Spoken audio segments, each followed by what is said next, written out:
Hello and welcome to the first ever Shawn and Daniel show on the Shawn's 2 Cents YouTube channel. We'll be here every Friday. Most Fridays with every movie and TV news you need to know. And also during the week I'll update you on movie and TV news. Just keep updated to this channel, subscribe. You'll have a lot of cool videos, and if you subscribe, I promise you a lot of good content from Norman, me, and Daniel. So let's go first right into our news. With Hunger Games tracking, Hunger Games made $12 million midnight screenings. What's your thoughts on that? Damn. It's going up there. It's expected to make 150 mil. I'm seeing Sunday in IMAX with my cousin, so I'll have a review, Sunday night video review. Check the channel out for that. The actress is so high. Yeah, Jennifer Lawrence. Yeah, and then they just showed a picture for her upcoming movie, House at the End of the Street. It's called. Where is it here? House at the End of the Street. I trust the iPad here with all my news right here. Oh yes, House at the End of the Street. Her next movie will come out this fall. It's a horror feature. She's like the first picture down on her knees where that you can see through her box and stuff. But the movie is. She stars opposite Elizabeth Shue, who's starring on CSI right now. Yes, I know. He sees the picture from here. We can't show it. Copyrighted images. Yeah. Okay, as I'll state, I'm going to read the plot here. I am looking at the camera there. Yes, I am. Okay, she stars as Sarah. Elizabeth Shue stars as Lisa and Sheriff, a daughter member moving to a new home, stumbled upon the horrendous past of their handsome yet cryptic extra neighbor Mark. Matt Terror plays Kim, a young man whose parents have been a certain local since his sister slaughtered their parents before taking off into the woods and vanishing. And as you know, Jennifer Lawrence's character romances him, and then it seems things do not appear as they seem. Yeah, definitely. Seems as a straight up thriller, but Jennifer Lawrence, I think her acting ability can rise this movie up to the top. And I'm a big thriller fan. I think this movie can do it. If it doesn't do all the cliches and doesn't do all that, if it does like Disturbia, I think it'll be pretty cool. Look forward to that this fall coming out. Let's see. And the director says it's very much about a girl becoming a woman, but her mother still feels she can do an audit on her life. The daughter's living against that. She's a Prussian daughter, and she was never doesn't understand. It'll be opening September 21st. That'll be Jennifer Lawrence's next big movie, so look for that. Pretty cool. And also, what else we got here on the Shawn's? Let's see, we have 2 minutes. We'll get 2 minutes again. So we have here Jenny Slate from SNL Vet had joined Super Fun Night, a project on NBC Pilots. And she joined because of Bridesmaids Rebel Wilson, Alan Richardson from Blue Mountain State. Remember he played linebacker, cocktail linebacker. Also Aquaman. And Ken Bishop. It's about 3 nerdy friends looking to have a super fun Friday night. The project comes from writer, co-executive producer star Rebel Wilson. And it'll be from Conan O'Brien's production company. That'll be pretty cool. So we'll see where that ends up on lineup. But Jenny Slate, very funny actress. She's just started on board of that, and she joined the cast. It'll be great. And what do you think about the plot? What's your thoughts on the plot? It's good. You think it's gonna be a funny show? Will it be a show you watch?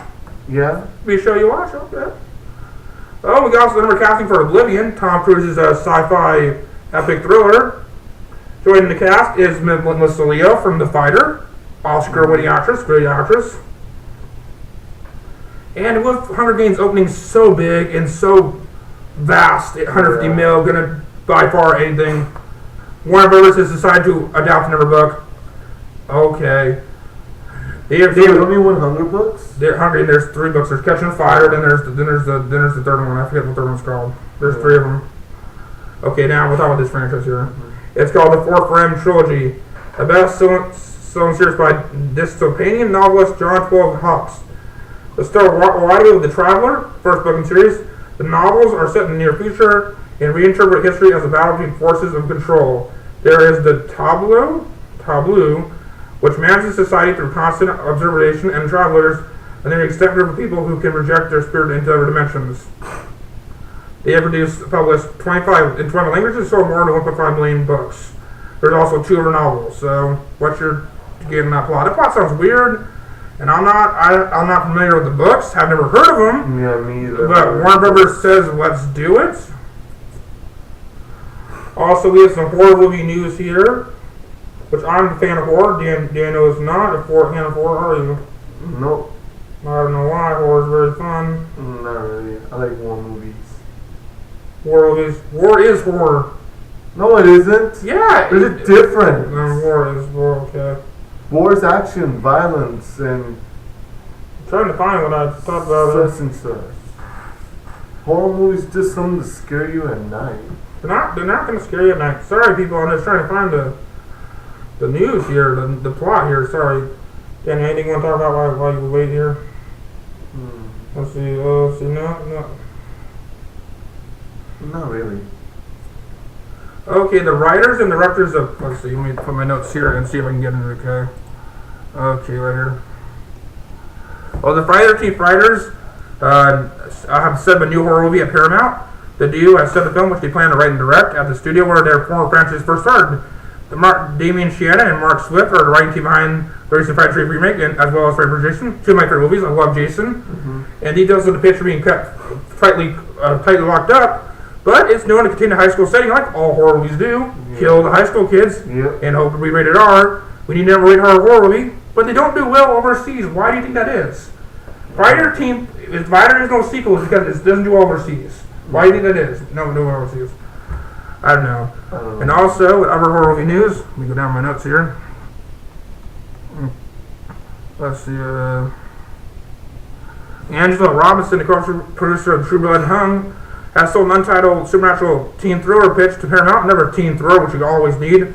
Supernatural. She directed Debs. All that's known as for the lesbian schoolgirls. Oh yeah, she'll write and direct the script. This sounds like an awesome movie. I don't know. We'll see how the plot is, but it sounds it's like real. the other movie from last February, the one with the spacecraft and needed to eat from space. I don't know. Who's from space? I don't know that movie that you got last February, last year. Who's from what? Fourth Dimension, the fourth kind? Yes. That was in 2010. It came out. I thought it came out last year. No, they came out last year. Fourth kind. The man from space is about. I don't know what the fuck's talking about. And also, the American Pie franchise writers John Horowitz and Hayden Schotzenberg. They're very Jewish names. Yeah, very Jewish. Yeah, they have signed a 2-year first look deal with Armor's Pictures. So that's pretty cool. See what they come up with. They're funny guys. They wrote an American Reunion. They've written all the Harold Kumar movies, so that's pretty cool. I love American Pie. Yeah, he finally saw American Pie. It took him 10 years, but he finally saw it. My folks are very strict. That's all you gotta say. Yeah. Okay. And we have some good news that might get Daniel excited, so hold on to his excitement. Modern Family Sofia Vergara and Sharon Stone reportedly played bisexual lovers in the upcoming film Fading Gigolo. And the comedy John Turturro from Big Lebowski plays an older guy in need of cash who decides to become a gigolo to make some bucks. What's your thoughts on that film? Very interesting. Sofia Vergara, she's hot, but Sharon Stone. Sofia Vergara, whatever. And Tom Phillips says the third Hangover will be the last. We already got yesterday. It came out that Memorial Day weekend. Next year will be the last one. I'll wait to see Hangover. Yeah, I'm really excited. If they do the LA plot, they wrote the LA plot. It'll be probably different. They said it'll be different than any of the other Hangover movies. It'll be pretty cool. And news that Daniel's probably going to do. Let's do this. Do this news here. Michael K. Williams is going to play Old Dirty Bastard in the Old Dirty Bastard biopic. He's known for playing Omar Little on The Wire, and he's most recently seen playing Chalky White in Borat Empire. The film is based on the true story of Gerald Whisper, 23-year-old VH1 employee from the suburbs who becomes friends with a notorious star and involves their mid-events ventures up to the time of Old Dirty Bastards and time with F-04. What do you think about a biopic about ODB?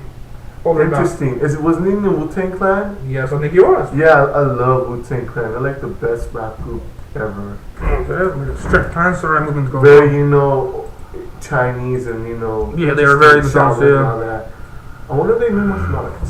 And W Studios Incubate Films made a deal to co-distribute The Day, a film that WB Studios saw at the Midnight Madness of Toronto Film Festival and bought right there. It's a apocalyptic thriller. I don't know much about the plot, but it stars Sean Ashmore and Sharon Sosom and Ashley Bell, so Donnie Moynihan. So it sounds like a pretty good movie. It might be W Studios' first hit, I think.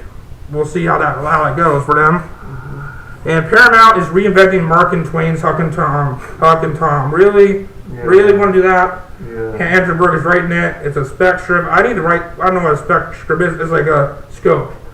What do you think about 21st century adaptation of Tom? Keep it 19th century. It was uniquely 19th century. You don't think a 21st century adaptation you don't need that? I'll see it, but yeah. What do you think about Angry Birds creator Ralphio's Eyes Theme Parks Merchandise Empire? They want this to be the next Disney. What do you think about Ralphio being the next Disney? No, Disney was one of the greatest, animated, companies ever. Okay, Daniel, you know this, and I know this.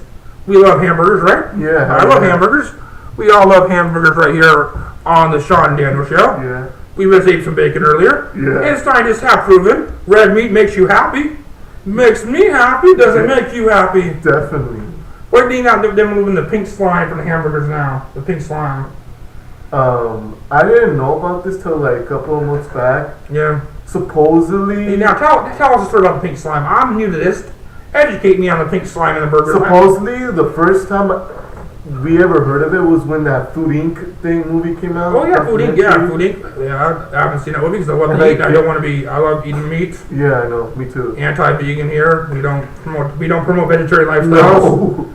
We don't Man. When you see a lion, say, "Oh no, I'm concerned about the gazelle.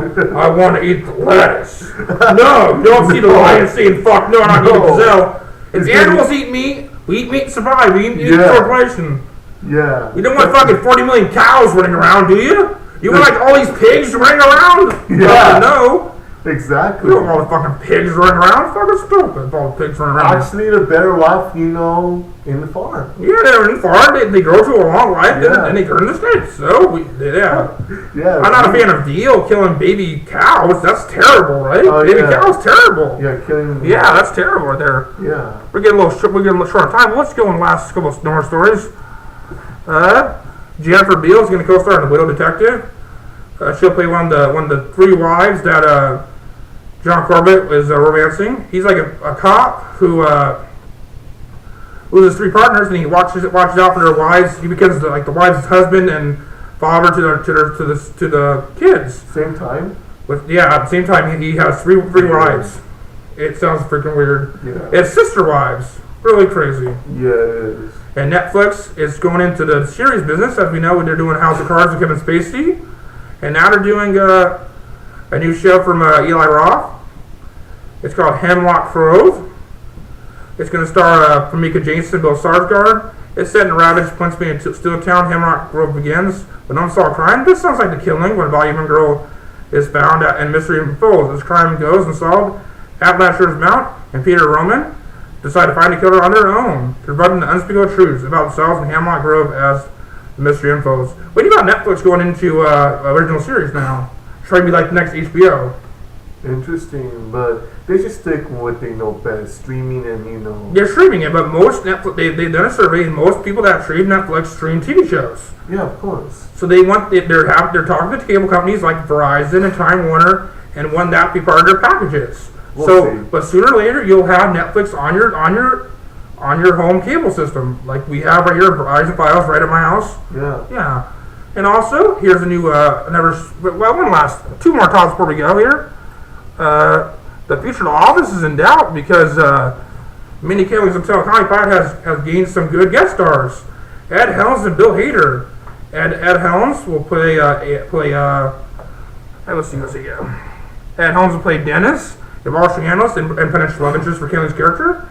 And meanwhile, Hader will play Kaling's ex-boyfriend Tom, who's described as an upbeat, humble, almost infinitely appealing boy next door type who has such perfect chemistry with Kaling's character that feels nearly too good to be true. That's pretty good. And yeah, she plays like an OBYGN. I like Mindy Kaling. She's pretty funny. Yeah. She's also a producer on The Office, so we'll see. And also, Hugh Dancy is going to star in NBC's Hannibal. So he'll play Agent Graham. He'll play Agent Will Graham. Mostly, this is X-Men First Class for Hannibal. That's all it is. It's like Will Graham had Lecter's relationship before that Hannibal became a cannibal and became all this. I'm not really into all this science land shit. I never read the books, never saw the movies, so Yeah. this show is already picked up for a series order, so it'll be on NBC this fall. So we'll see where they put it.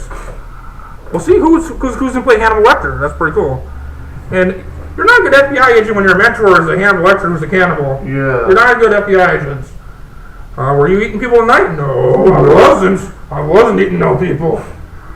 Yeah, and also Nick and Knight ordered their first TV series, Daddy's Home, starring Scott Baio with executive producer Evan Bischoff, as all you wrestling fans know. It'll be about Scott Baio as a TV star dad who decides to take his turn staying home with his kids while his soap actress returns to her career. Pretty cool. Baio's character has been playing top or two dad for 10 years, and will now have to see how well he does as stay-at-home dad to his own kids, so his wife can have her chance to start him. That's pretty cool. That's a pretty good plot. I like that plot, and I'll be interested. 10-episode order. We'll see how this goes. Scott Baio's a good guy, and that's not a good plot, simple plot. They can do it right, and not too many lame jokes. And if we have good writers, this show can have a chance. I think it's a simple plot, and it'll be a Nick and Night, and I think it's going to do good.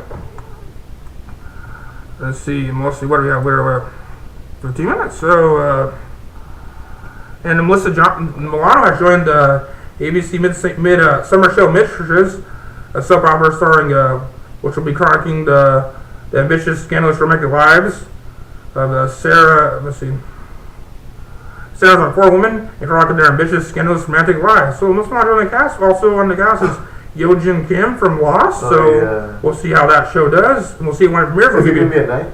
Yeah, it'll be at night on ABC. Okay. Yeah, during the summer. Yeah, she's a Korean actress. And other news, one news before we go, Eva Lou has joined the ABC Mandy Moore's pilot for ABC. We'll see us from Mandy on the Bubble. She's going to play Mandy Moore's sister in the show, and she will be a guest star for the first episode, but she can be a main character if the show goes forward. She has a job as a series regular should the project move forward. So that's pretty decent. And I like this. It's about Mandy Moore. If you want to know about the show, I'll tell you the show. It's about the conflict that exists between two families we grew up in and the ones we make as adults. We told through the perspective of Annie and Ben, a young new couple, get the opportunity of a lifetime to run a hip new restaurant in Annie's hometown. Sounds like a pretty cool thing. I like it. Mandy Moore's pretty cool. Yeah. And Eva Lou's great. And she's one of my favorite actresses in Miami. So this show is going to be pretty cool. I like it. And I'm looking forward to the show. It'll be perfect last minute standing. It'll be perfect to air at 8:30. Perfect show. Better than Work It. Better than Man Up. Man Up was good. But yeah, this is a perfect show to end off for that. So that is mostly our deal. And we'll leave this our deal. How much will Modern Family make this weekend? I say it's tracking to 150. I say 154. What's your number? Give me your number, Daniel. Modern Family or Hunger Games? What did I say? I said Modern Family? Fuck up here. This is live. One take only. Okay. I say Hunger Games will make 154. How much do you think it'll make? 200. 200 million, really? It's tracking to 150. 200 mil? I'll stick the end to that. You sticking to that? Chance it? Oh, he is sticking to $200 million. He's sticking to that. How much do you think 20 Jump Street drops to? 20 mil? Yeah. He made 25 last. Did he drop 5 mil? Yeah. I think it drops to the 15 mil range. Yeah. Go out and see Hunger Games. Give your reviews. So give your comments. How you think Shawn and Daniel show #1 goes. Yeah. And we'll see you next Friday for another edition. And you'll probably see me if there's any big news. Sunday, I'll be back on for another review. And whenever Storm comes on, always like this video, subscribe to this channel for all the latest movie and TV, video game, anything you need to know is all here. All kinds of videos will update you constantly. We'll try not to flood your inbox. But if you like us and enjoy us, subscribe. Yeah. This was a long video, but who cares? I don't care, do you? Watch it, don't watch it, I don't care. 18 minutes. I don't want to do 20 minutes again. But okay, and I'll see you next Friday. I'm Shawn, and he's Daniel, and we want to see out. Later, guys.